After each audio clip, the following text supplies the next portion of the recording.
Good morning, student. Today we will start new chapter of history. Chapter number 7: Tribes, Nomads, and Settled Communities.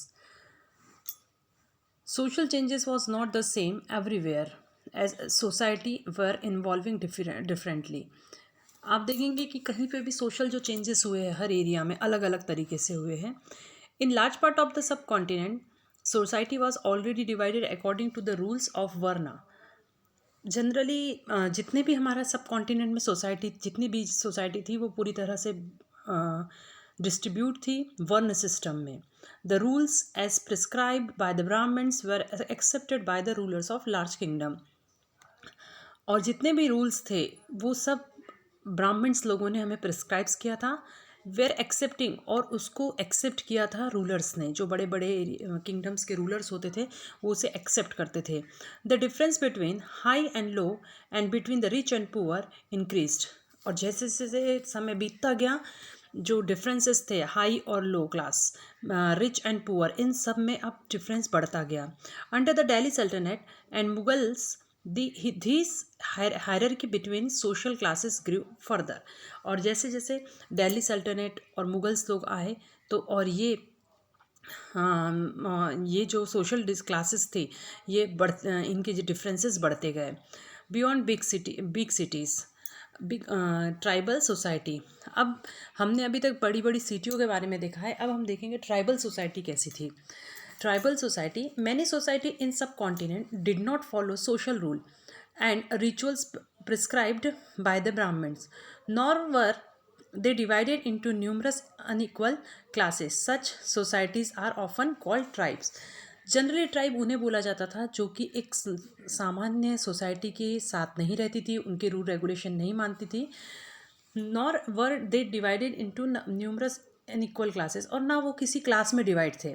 वो सब एक अपने आप को एक मानना करते थे. उसे हम ट्राइबल सोसाइटी कहते हैं.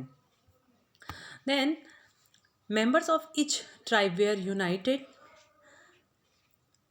United by kinship bonds. Many tribes obtained their livelihood from agriculture. Others were hunter-gatherer or herders.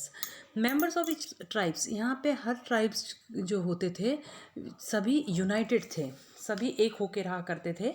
And obtain livelihood from agriculture, वो जनरली एग्रीकल्चर करके अपनी ज़िंदगी चलाया करते थे.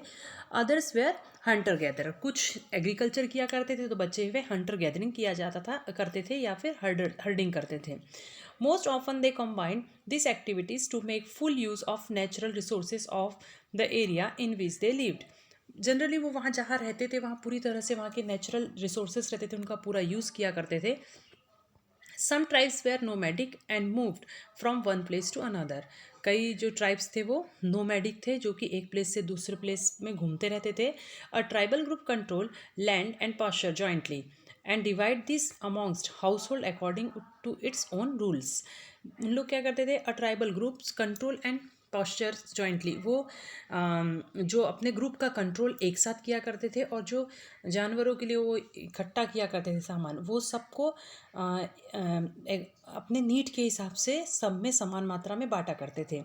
Many large tribes thrived in different part of the subcontinent. बहुत सारे tribes जो थे जो कॉन्टिनेंट के बहुत जगह में फैले हुए थे. They usually lived in forest, hills, desert, places difficult to reach. ये जनरली हिल्स, फॉरेस्ट और डेजर्ट में और जनरली ऐसे एरिया में रहते थे जहाँ पहुँच पाना बहुत जल्दी ईजी नहीं था, जो थोड़ा डिफ़िकल्ट था.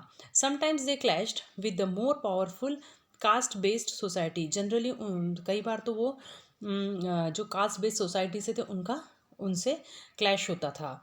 In various the ways the tribes retain their freedom and preserve their separate culture. कई तरीक़ों से उन्होंने अपने कल्चर को अलग बना के रखा, बचा के रखा. But the caste based and tribal society also depend on each other for their diverse needs. This relationship to conflict the dependence gradually cause both society. लेकिन क्या हो रहा था, ये इनके यहाँ कोई कास्ट बेस्ड सोसाइटी और कुछ ऐसी बातें नहीं थी, लेकिन उनको कई चीज़ें के लिए वो हम पे डिपेंड थे, हम उन पे डिपेंड थे. इसके कारण इनको हमसे एक कनेक्शन बना के रखना पड़ रहा था. Who were tribal people, generally tribal people कौन हुआ करते थे. A few exceptions apart, tribal people did not keep written records. Generally बहुत कम ही रिकॉर्ड मिलेंगे आपको ट्राइबल पीपल के रिटर्न रिकॉर्ड. जनरली इनके रिकॉर्ड नहीं रहते, but they preserve rich customs and oral tradition. लेकिन वो क्या प्रिजर्व करके रखते हैं? Rich custom and oral tradition. This were pass down to each new generation, जो कि वो अपने नए जनरेशन को पास करते हैं. Tribal people were found in almost every region of subcontinent. Tribal people generally subcontinent के हर रीजन में पाए जाते हैं. There are the area and influence of tribe varied at different points of time. Some powerful tribes control large territories. Her area में अलग अलग tribe पाए जाते हैं, और जो पावरफुल ट्राइब्स थे वो अपने एरिया में कंट्रोल किया करते थे. In Punjab the Khokhar tribes, then tribes was very influential during the 13th and 14th century. Punjab में खोखार कम्युनिटी के ट्राइब्स बहुत ज़्यादा फेमस थे, जिन्होंने 13-14 सेंचुरी में बहुत राज किया. Later the Gakhar become more important. उसके बाद गाखार जो थे वो इम्पॉर्टेंट बने. Their chief Kamal Khan Gakhar was made a noble. और जो गाखार जो ट्राइब्स थे उनका जो चीफ था कमल खान नोबल, ये उनका कमल खान गखार, ये उनका नोबल बना. मनसबदार बाय एम्पेरर अकबर, जिसको राजा अकबर ने अपना मनसबदार बनाया था. In Multan and Sindh the Langas and Arghans and dominated extensive region before they were substituted by the Mughals. In Multan and Sindh, Multan और सिंध में ये द लंगास एंड आर्गन्स ये थे मेन. और before they were subdued by the Mughals, जब तक उनको Mughals ने सबड्यूड नहीं किया तब तक वहीं पे रहते थे वो.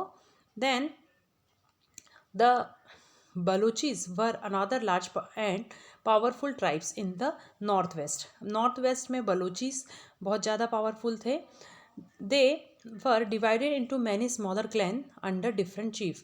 जो बलोचीज थे ये अलग अलग क्लैन यानी राज्यों में, अलग अलग राज्यों में अपने अपने चीफ के अंडर में डिवाइड थे. In the western Himalaya lived the shepherd tribe of Gaddis. यहाँ पे वेस्टर्न हिमालय में जनरली शेफर्ड ट्राइब्स रहते थे, जिन्हें गादीस के नाम से जाना जाता है. The distance north eastern part of the subcontinent too was entirely dominated by tribes, the Nagas, Ahoms and many others. इसके अलावा नॉर्थ ईस्टर्न साइड में नागाज, अहोम्स और भी ट्राइब्स रहा करते थे. In many area of present day Bihar and Jharkhand Chero chiefdoms had emerge by the 12th century. उसके बाद झारखंड में, बिहार में आज भी चेरो जो है कम्युनिटी वो डेवलप हुई 12th सेंचुरी के बाद से. Raja Man Singh, Akbar's famous general, attacked and defeated the Cheros. Raja Man Singh ने जो अकबर के चिफ्टन थे, उन्होंने चेरोस पे अटैक किया और वो वहाँ डिफीटेड किया और उनको डिफीटेड किया उसने. फिर राजा a large amount of booty was taken from them but they were not entirely subdued. उनके पास से बहुत सारी बूटी वगैरह लेकर चले गए उन लोग, लेकिन वो जो ट्राइब्स थे वो पूरी तरह से उनके अंडर में कंट्रोल में नहीं आ पाए थे. Under Aurangzeb, Mughals forces captured many Cheros fortresses and subjugated the tribe. The Mundas and the Santhal were among the other important tribes that lived in the region and also in Orissa and Bengal. वैसे ही औरंगजेब ने भी मुंडास और संताल्स इन tribes को भी अपने control में करना चाहा, जो कि उड़ीसा, बंगाल में रहा करते थे. The Maharashtra highlands and Karnataka were home of Kolis, Berad Maharashtra में कोलीज, बेराट और दूसरे भी ट्राइब्स रहा करते थे. Then Kolis also lived in many area of Gujarat. Maharashtra के अलावा कोलीज जो है वो गुजरात में भी रहा करते थे. Then further south there were large tribal population, Koragas, Vetars, Maravars and many others. इसके अलावा साउथ में भी कोरागार्स, वेतार्स और मारावार्स ट्राइब रहा करते थे. The last tribe Bhils was spread across western and central India.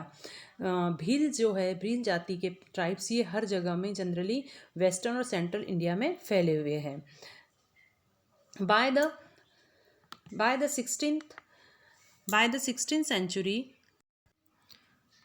the Gonds were found in great number across the present-day state of Chhattisgarh, Madhya Pradesh, Maharashtra and Andhra Pradesh. ये गोंड्स आज भी हमको By the late 16th century, many of them had become settled, agriculture and some even zamindars. 16th century के बाद कई जो tribes थे यहाँ सेटल हो गए थे और जमींदार बन गए थे. Many Bhils clans nevertheless remain hunter gatherer. और उसके बाद कई भील जो क्लैंस थी वो हंटर गैदरर बनी रही. The Gonds were found in great numbers across the present day state of Chhattisgarh, Madhya Pradesh, Maharashtra and Andhra प्रदेश.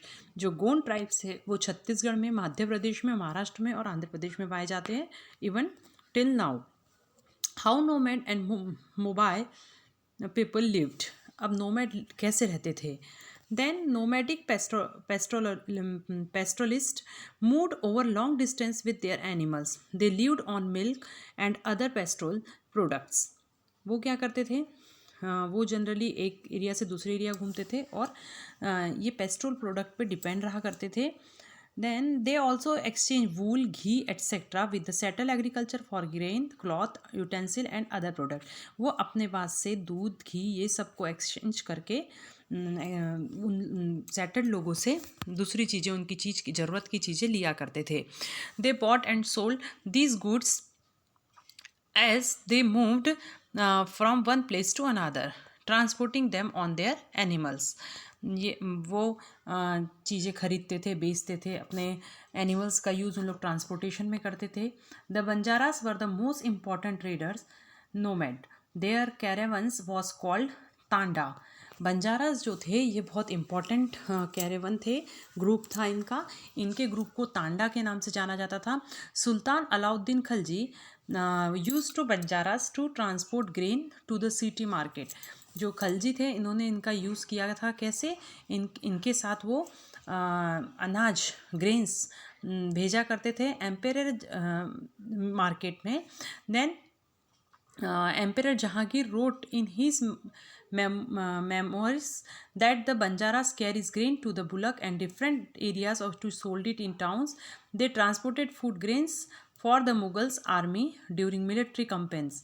इसके अलावा जो एम्पेरर जहांगीर के ने लिखा है कि इन लोग मुगल्स के समय में ग्रेन्स तो मार्केट में ले जाते थे, इसके अलावा इन लोग जो इनकी जो आर्मी होती थी मिलिट्री कैंपेन्स तक ये ग्रेन पहुंचाया करते थे. With a large army there could be 1 lakh bullocks carrying grain. और ये इतनी बड़ी आर्मी हुआ करती थी कि उन लोगों का लगभग 1 लाख जो बुलक ग्रेन्स से जाया करते थे. Many pastoral tribes Rudyard the sold and sold animal. कई जो ट्राइब्स थे वो एनिमल रियर करते थे, उसे बेचा करते थे. Such as cattle and horses to the precious to prosperous people. Different caste of petty peddlers also travel from village to village. They made and sold wares such as ropes, reeds, straw, matting and coarse sacks. इन लोग इसके अलावा भी बहुत सारी चीज़ें बेचा करते थे. जैसे sometimes medicine acted as wandering merchant. There were caste of entertainers who perform in different town and village for their livelihood. देखिए अलग अलग प्रकार के यहाँ पर नोमैडिक थे। कई लोग ग्रेन्स ट्रांसपोर्ट करते थे, कई लोग एनिमल्स को बेचा करते थे, कई लोग कुछ चीज़ें बना के या ला के उसे बेचा करते थे, और कई लोग ऐसे इंटरटेनर हुआ करते थे कि जहाँ जहाँ वो रुकते थे वहाँ लोगों को के सामने नाच गाना करके उनको इंटरटेन किया करते थे, और उसके बदले में लोग उन्हें पैसे दिया करते थे। Then changing society, new caste and hierarchies. Then, as the economic and the needs of society grew, people with new skills were required. Smaller caste or jatis emerged within the varnas. अब जैसे जैसे economy बढ़ती गई, change होती गई, तो अब क्या हुआ, सोसाइटी बढ़ती गई। सोसाइटी बढ़ने के कारण वर्ण सिस्टम में बहुत से चेंज आए। For example, new caste appeared amongst the Brahmins, अब नई कास्ट आई। On the other hand, many tribes and social group were taken into caste based society. Brahmins में नई नई कास्ट आने लगी, तो फिर सोसाइटी में भी अलग अलग कास्ट बेस्ड सोसाइटी बनने लगी, and given the status of jatis, तब इसे जाति का नाम दिया गया। Specialised artisans, smiths, carpenters and masons were also recognise as a separate jati by the Brahmins. अब जो आर्टिशंस थे, स्मिथ थे, कारपेंटर थे, इनको अलग जाति के नाम से ज़्यादा जाना जाने लगा। ब्राह्मणों ने इनको एक नई जाति का नाम दिया। Rather than varna become the basis for organizing society, और वर्ण आज यहाँ पर सिर्फ इसका सोसाइटी को ऑर्गेनाइज करने के लिए बेस बना। Among the Kshatriya, new Rajput clans become powerful by the 11th and 12th century. Then they belong to different lineages such as Hunas, Chandelas, Chalukyas and others.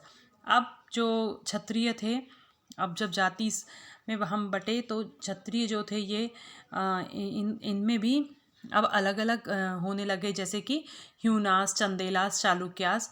Then had been tribes earlier. Many of these clans came to be regarded as Rajput.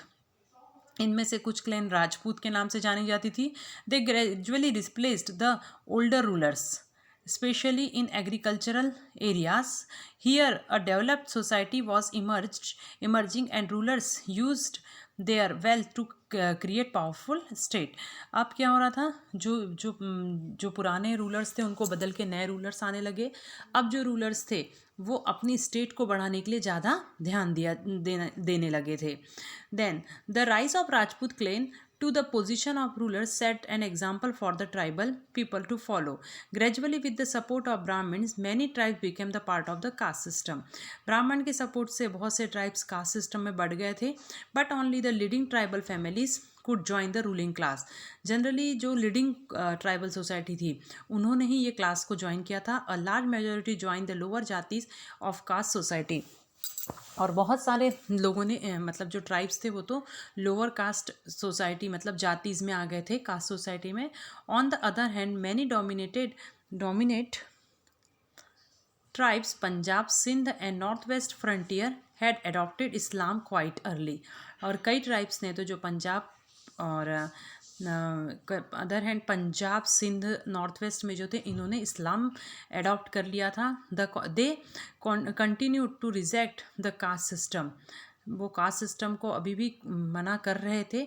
The unequal social order prescribed bye orthodox Hinduism was not widely accepted in this area. The unequal social order, ये जो अपना Hinduism का unequal social order था इसे बहुत ज़्यादा accept नहीं किया गया. The emergence of state is closely related to social changes among the tribe people. Two example of this important part of history are describe below. The emergence of state is closely related to social changes among the tribe people. जैसे जैसे अब state बनने लगी तो इन लोगों में कैसे change आने लगा, इसके दो एग्जाम्पल दिया गया है. द गोंड के बारे में. The Gond lived in the vast forest region called the Gondwana और country inhabited by Gonds.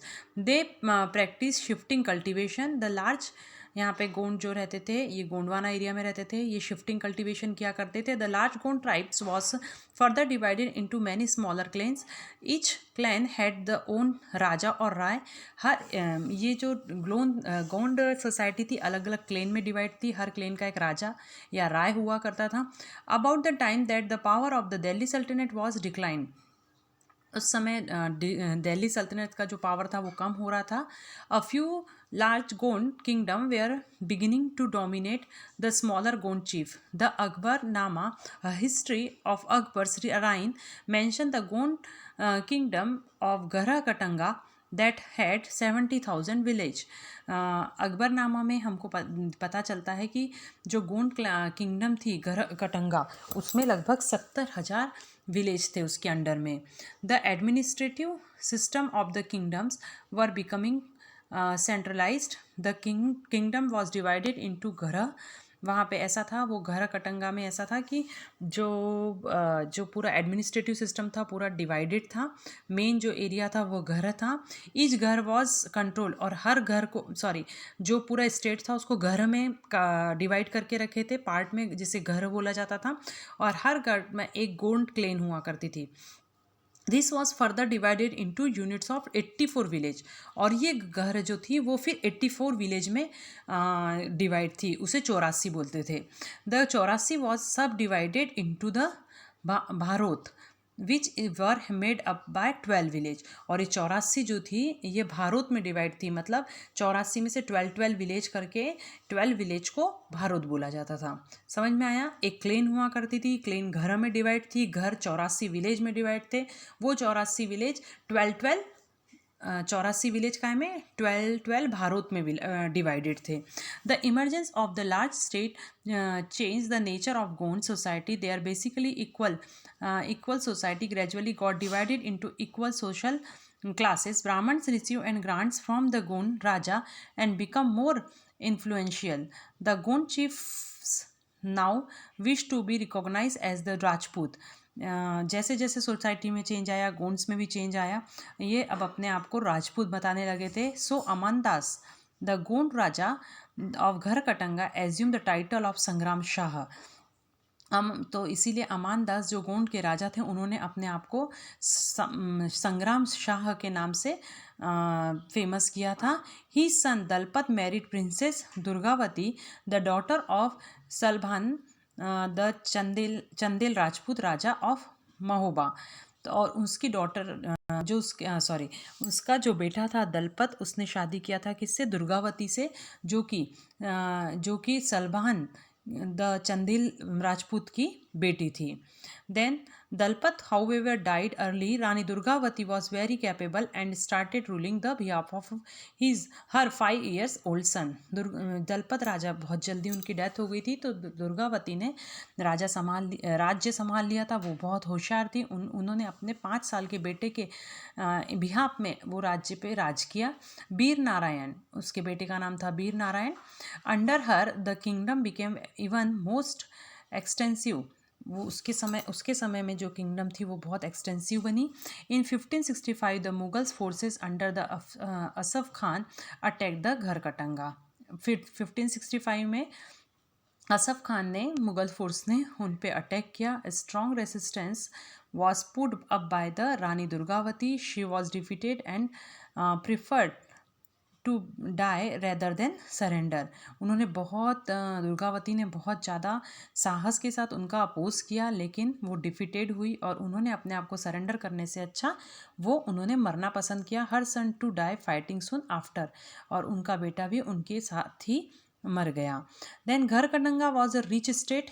It earn much wealth by trapping and exporting wild elephant to other kingdom. ये बहुत ज़्यादा रईस किंगडम थी, यहाँ पे एलिफेंट से बहुत उन्हें इनकम ऑफ सोर्स था। When the Mughals defeated the Gonds they captured a huge booty of precious coins and elephants. They annexed part of the kingdom and granted the rest to Chandra Shah, an uncle of बीर नारायण। उन्होंने क्या किया, इसको हराने के बाद जो चंद्र शाह बीर नारायण के अंकल थे उनको ग्रांट किया वो area. And despite the fall of Garh Katanga the Gond kingdom survive for some times. मतलब उन्होंने बोला कि तुम हमारे अंडर में रहो, तो वो घर कटंगा ख़त्म होने की बजाय अब थोड़े साल और आगे बढ़ गई। The Gond kingdom was survived for some time, however they became much weaker and later struggled unsuccessfully against the stronger Bundelas and Marathas. लेकिन वो धीरे धीरे मतलब वीकर होते गए और फिर आखिरी में उन्होंने बुंदेला और मराठा ने उन्हें हरा दिया। उसके बाद हम देखेंगे the Ahoms migrated to the Brahmaputra valley from present day Myanmar in the 13th century. Ahoms Brahmaputra valley से म्यांमार तक आए थे। They created a new state by suppressing the older political system of Bhuyans landlords. उन्होंने जो ओल्डर पॉलिटिकल सिस्टम बना था भूयांस यानी landlord का, उसको चेंज किया था। During the 16th century they annex the kingdom of the Chutiyas. उन्होंने 16th सेंचुरी में जो छुतियास जो थे उनका भी किंगडम ऑफ द छुतियास इन्होंने end of coach Hajo 1581 and subjugated many other tribes। उन्होंने छुतियास, कोच हाजो, इन सबको और बहुत से ट्राइबों को हराया है, उन पे जीत हासिल की। The Ahoms built a large state and for this they used fire arms as early as the 1530s। वो होम्स थे, इनके बहुत बड़ा राज्य हो गया था और इन्होंने फायर आर्म्स का यूज़ किया था 1530 में। By the 1660 they could even make high quality gunpowder and cannons. और 1660 में तो उन्होंने हाई क्वालिटीज़ गन पाउडर, बारूद और कैनॉन्स यानी तोप बना लिया था। However the Ahoms faced many invention from the south west. In 1662, the Mughals under Mir Jumla attacked the Ahoms kingdom. Despite their brave defense, the Ahoms were defeated. Mir जुमला ने उन पे जब 1662 में ये किया, अटैक किया, तो वो बहुत साहसी थे, लेकिन उसके बाद भी वो हार गए। But direct Mughal control over the region could not last long. लेकिन इन पे बहुत सालों तक कंटिन्यू नहीं कर पाया मुग़ल राज्य। The Ahom state depended upon force labour. Ahom state जो थी ये पूरी तरह से फोर्स लेबर पे डिपेंड थी। Those force to work for the state were called paiks. जो लोग फोर्सफुली उनके स्टेट के लिए वर्क किया करते थे उन्हें पायक्स के नाम से जाना जाता था। A census of the population was taken. Each village had to send a number of payaks by rotation. People from heavily populated areas were shifted to less populated area. यहाँ पे हमेशा पॉपुलेशन की सेंसस हुआ करता था। उसके अलावा जहाँ पे ज़्यादा पॉपुलेशन हो जाती थी वहाँ से लोगों को हटा के कम पॉपुलेशन वाले एरिया में भेजा जाता था। अहोम क्लेन वर 10 ब्रोकन अप। उसके बाद वो ब्रोक हो गई। By the first half of the 17th century, the administration became quite centralized.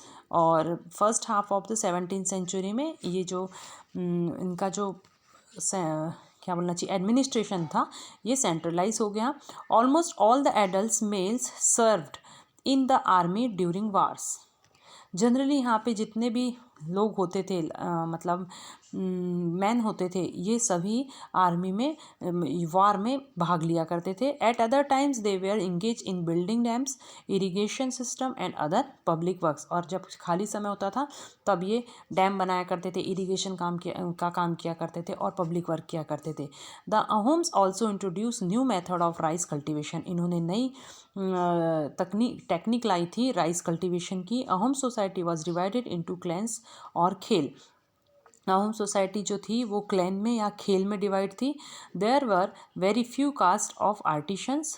So artisans in the Ahoms area came from the adjoining kingdom. A khel often control several village. यहाँ पे artisans बहुत कम थे। ये जो खेल थी वो अलग अलग विलेजेस में डिस्ट्रीब्यूट थी। The peasant was given land by his village community. Peasant को यहाँ पे जो पीजेंट होते थे इनको इनकी विलेज की कम्युनिटी लैंड दिया करती थी। Even the king could not take it away without the communities consent. और अगर किंग भी चाहे तो इन पीजेंट से वो ज़मीन वापस नहीं ले सकता था। Originally the Ahoms worship their own tribal God, उन लोग अपने खुद के गॉड की पूजा किया करते थे। During first half of the 17th century, however, the influence by Brahman increased. Temples and Brahmins were granted land by the king. In the reign of Sip Singh, 1714 to 44, Hinduism became the predominant religion, but the Ahom king did not completely give up their traditional beliefs after the adopting Hinduism. ये इनके खुद के God की पूजा किया करते थे इन लोग, लेकिन हिंदुइज़्म इस समय में बहुत हावी हो गया था। तो जो इन्होंने बहुत कुछ हिंदुइज़्म अडॉप्ट कर लिया था, लेकिन जो सिप सिंह थे जिन्होंने हिंदुइज़्म अडॉप्ट किया था, उन्होंने पूरी तरह से अपने अपनी ट्राइबल कम्युनिटी को, ट्रेडिशन को छोड़ा नहीं था। Ahom society was very sophisticated. Poets and scholars were given land granted. Theatre was encouraged. Important works of Sanskrit were translated into the local language. जो अहोम सोसाइटी थी ये बहुत ज़्यादा सोफिस्टिकेटेड थी। यहाँ पे poet scholar were given land grant, यहाँ के पोएट को और स्कॉलर को बहुत लैंड मिला करती थी। देन इन्होंने संस्कृत में जो वर्क थे उसको काय में ट्रांसलेट किया था इनके लोकल लैंग्वेज में। Historical works known as buranjis work also written, इनके समय में एक हिस्टोरिकल वर्क लिखा गया जिसे बुरांजिस के नाम से जाना जाता है। First in the Ahom language and फिर एसेमीज, पहले उसे अहोम लैंग्वेज में लिखा गया, बाद में एसेमीज में। Conclusion, considerable society change took place in the subcontinent during the period we have been examining. Varna-based society and tribal people constantly interact with each other. Varna based society और ट्राइबल पीपल हमेशा एक दूसरे से इंटरेक्ट होते रहे। This interaction cause both kinds of society to adopt their changes, ये दोनों का इंटरेक्शन के कारण इनको कुछ खुद लोगों में चेंज लाने पड़े। There were many different tribes and they took up diverse livelihoods over the period of time. Many of them merge with caste based society, बहुत से ट्राइबल रहे हैं, कई ट्राइबल लोगों ने अपने आप को कास्ट बेस्ड सोसाइटी में अटैच कर दिया था।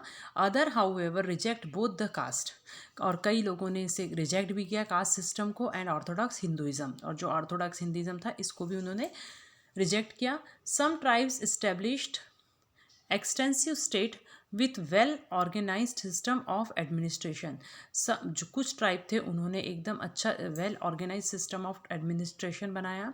दे thus became politically powerful, this brought them into conflict with larger and more complex kingdom and empires. वो बहुत पावरफुल थे तो उसके कारण उनको बड़े बड़े राजाओं से हमेशा मोर कॉम्प्लेक्स किंगडम राजाओं से हमेशा कॉन्फ्लिक्ट हुआ करता था।